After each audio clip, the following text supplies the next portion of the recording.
Good morning. It's a moment to take a long, hard look at ourselves as a country and what we've become. The murder of 18-year-old student Henry Novak was bad enough of itself, but compounded in the most extraordinary way by the behaviour of the police officers.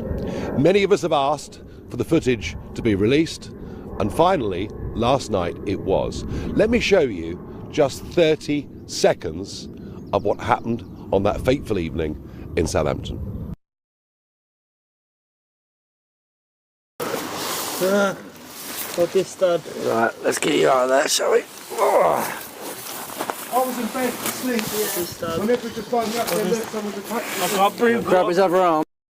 Help. So I've just come running through the Bloodless. on St Denny's Road. Bloodless. Come running round the corner. What's happened to you, alright? This stud. You've been stabbed? Whereabouts? Don't think you have, mate. Look, that's what. And then I'm like, you've got nothing. I want to keep you up. Keep your. Hand? Bloodless. I can't breathe.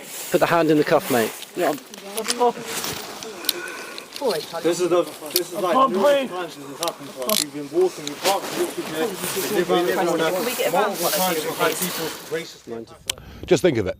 An 18-year-old lad, a student, been out with some friends for the evening, on the way home, and victim of a sustained attack. Stabbed several times, chased down the street. Stabbed seriously 5 times. And what happens? Well, the assailant's brother rings the police to say, we've just been racially attacked and abused by a white guy. The sirens blare, they arrive. Young Henry must have thought that at last help was at hand, but far, far from it.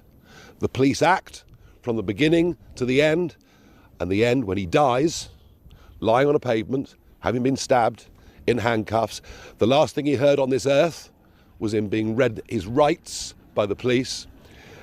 He was actually treated in a way that meant an accusation of a racial slur was treated more seriously than an act of murder. What does he say? I can't breathe. Familiar words? Remember career criminal George Floyd, who died in appalling circumstances in Midwest America a few years ago. Remember the reaction to that and the way the police behaved. Within a few days, Keir Starmer was taking the knee.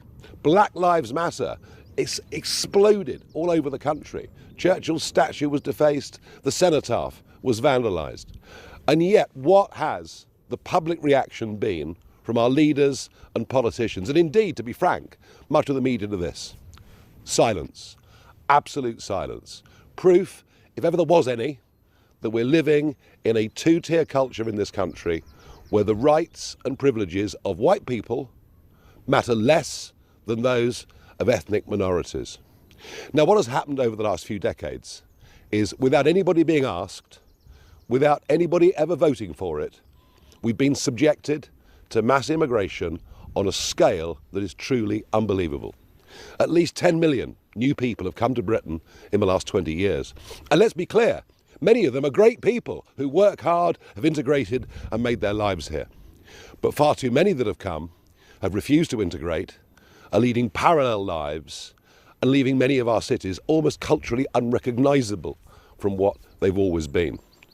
But to stop any criticism of this, we brought in hate speech laws. We brought in a DEI agenda. We've brought in what is called positive discrimination in favour of ethnic minorities over those of white people whose families have lived in Britain in many cases for centuries. That is the mess that we've got into. And that is why, in some ways, what happened, and despite the appalling behaviour of those police officers, but in some ways, what happened on that night in Southampton perhaps shouldn't be a surprise in two-tier Britain. Alison Pearson, journalist on the Daily Telegraph, received yesterday an email from an experienced, long-serving Hampshire police officer. In it, he makes perfectly clear that the police are told that they must respond to situations in different ways according to the ethnicity of those involved in the crime or potential crime. He also describes how a DEI agenda has gone so far through the police that people now get promoted, not on the basis of merit, not on the basis of ability, but on the basis of what their racial or religious origin is. That has led to a decline in policing standards. But think of this. Much as we may condemn the 2 police officers involved here, think of this. The biggest fear a police officer now has going about his or her duty on the street is the fear of being reported for having acted in a way that was racially biased. That fear, now greater than dealing with a dying man living on the ground.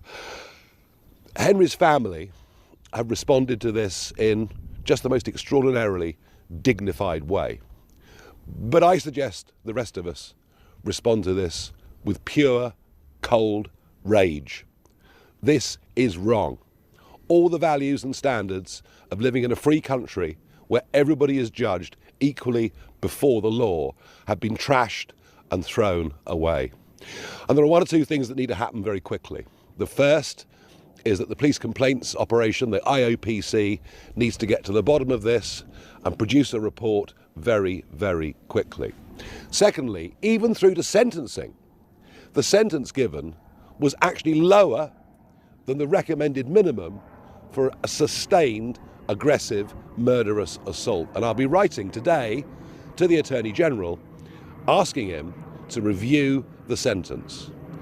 But the most important thing that needs to change, that has to change, if our society is not to be ripped apart, where communities start to distrust each other and deeply distrust the police and all the other institutions of this country, is we need a change in culture. Enough of anti-white prejudice. A promotion of the idea that white lives matter just as much as black lives.